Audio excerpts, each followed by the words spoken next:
Hi everyone. Today I just wanted to do a brief video showing the titles that I picked up in the recent Criterion flash sale and the Kino Shocktober sale, which I believe is ending on the 17th. So there's still a day or two left in that sale.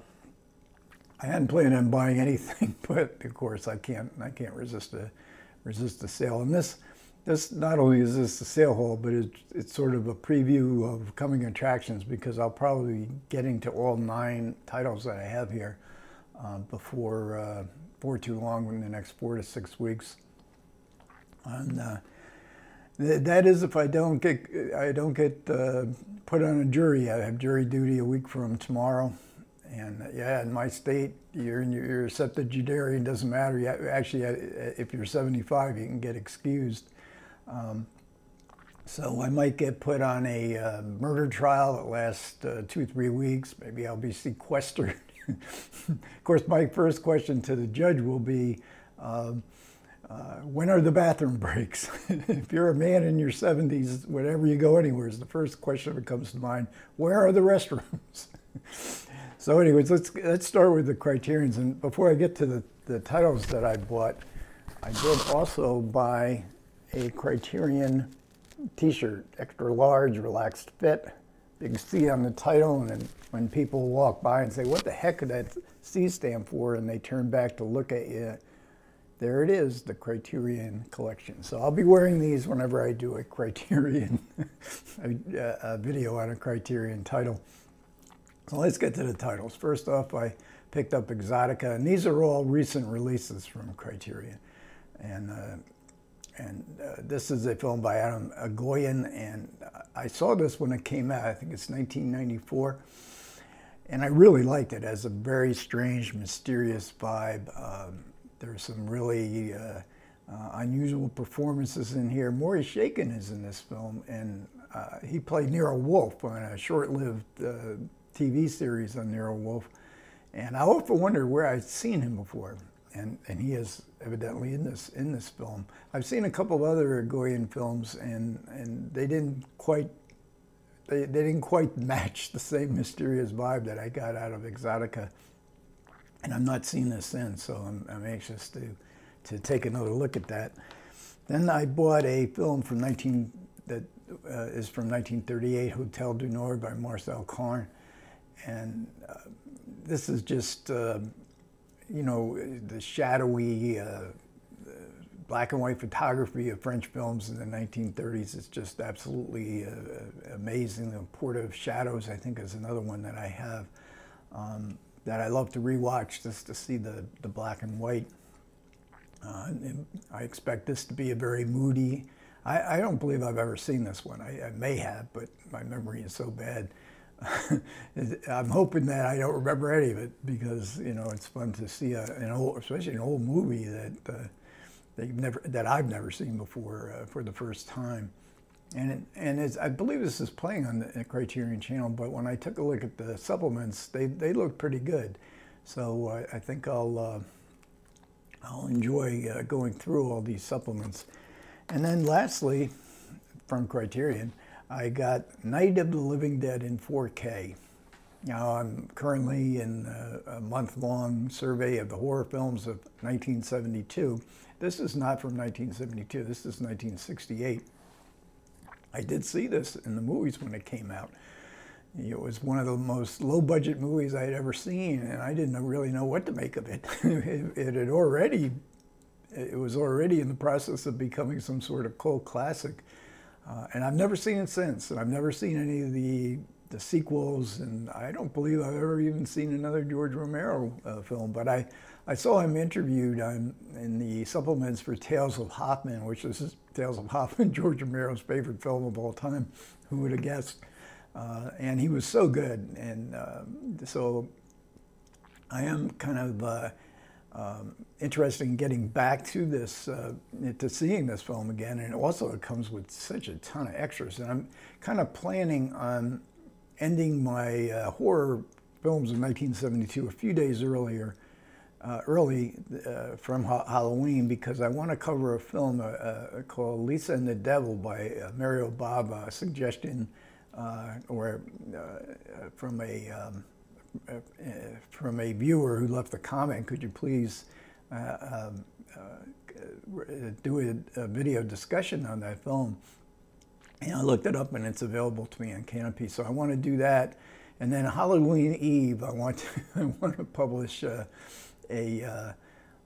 video on this. Now the extras are incredible, and I mean there's 2 commentaries. There's all kinds of historical context to the movie that I absolutely love.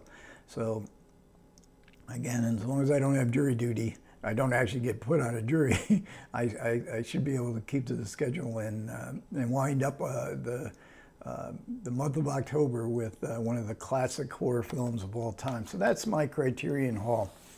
And the rest of these are all Kino, and I got 6 titles. Again, I got the first 3 here are going to be horror films from 1972, and they'll be the next videos that I do. I covered the last 2 titles I covered were giallo, so it's going to be a bit of a relief maybe to get back to more or less tamer British titles. And this is Endless Night from an Agatha Christie novel that I'm going to be reading tonight.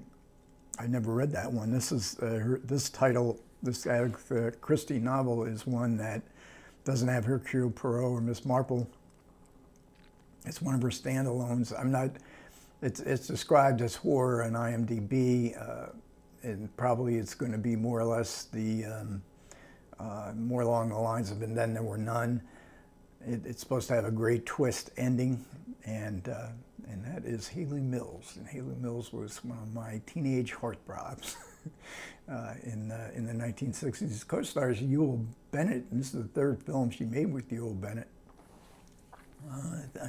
I've seen The Family Way from about 6 years before, and directed by who is it? Cindy Galliette. In his last film, he was with Frank Launder. He was a very successful screenwriter and screenwriting duo, writing among other films, Alfred Hitchcock's The Lady Vanishes. The next one is one I never heard of before, Doomwatch, with Ian Bannon and Judy Geeson, another one of my teenage heartthrobs from Britain. There's quite a few, and this is a film that, like I say, I've never heard of before, and it does have it has a commentary by the director Peter Sasdy. I've never heard of Peter Sasdy either, so this is going to be a totally new experience of movie watching for me.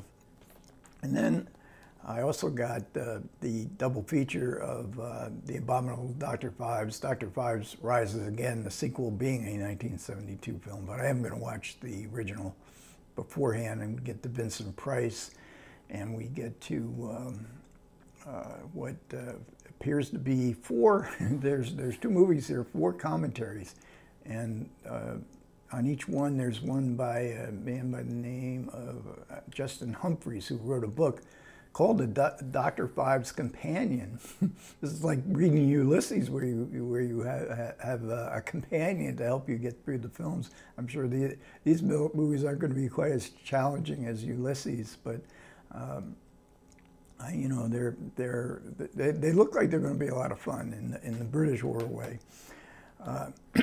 And then we have a spaghetti western from 1972. It's actually listed on the back cover 73.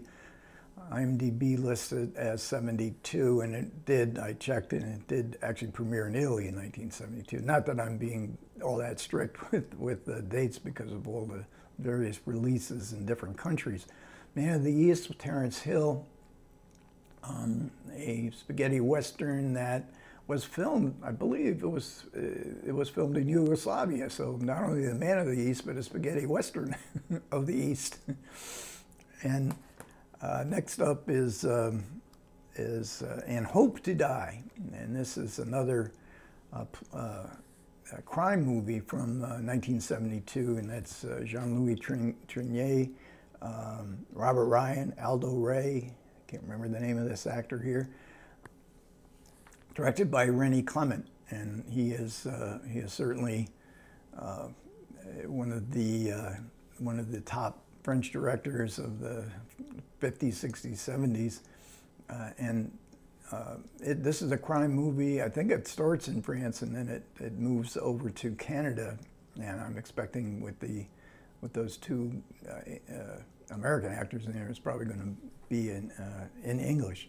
And last, which has nothing to do with horror in 1972, is Frank Borzegh's Little Man, What Now? This is from 1934. It stars Margaret Sullivan, one of my all-time favorite actresses. And it's directed by Frank Borzeghi. And last year I did a whole series on Frank Borzeghi movies from the 30s and 40s. One of my favorite directors, very underrated director. This was released maybe 5 or 6 weeks ago by Kino. So I'm really anxious to get to that and to add to my Frank Borzeghi collection. Okay, that'll wrap up this video.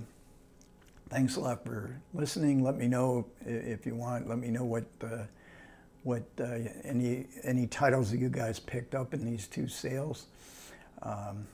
Thanks a lot for listening. Take care.